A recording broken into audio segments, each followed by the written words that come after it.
Sudden cardiac ഡെത്തിൻ്റെ ഏറ്റവും പ്രധാനപ്പെട്ട കാരണം ഹാർട്ട് അറ്റാക്ക് തന്നെയാണ്.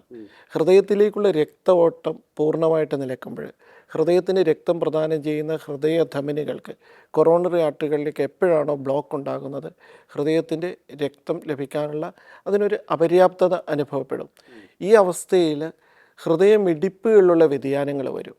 ഹൃദയത്തിന് ഇലക്ട്രിക് സിസ്റ്റം കൂടിയുണ്ട്, വാൾവുകളുണ്ട്, രക്തം കടന്നു പോകാനുള്ള വാൾവുകളുണ്ട്, പുറത്തേക്ക് ഹൃദയത്തിനെ പുറത്തേക്ക് രക്തം തള്ളുന്ന ആയിട്ടുള്ള രക്തക്കുഴലുകളുണ്ട്, അകത്തേക്ക് വരുന്ന പൾമണറി ആർട്ടറി, വെയിൻസ്, ഇൻഫീരിയർ വെയിന കാവ, സുപ്പീരിയർ വെയിന കാവ ഒക്കെ ഉണ്ട്.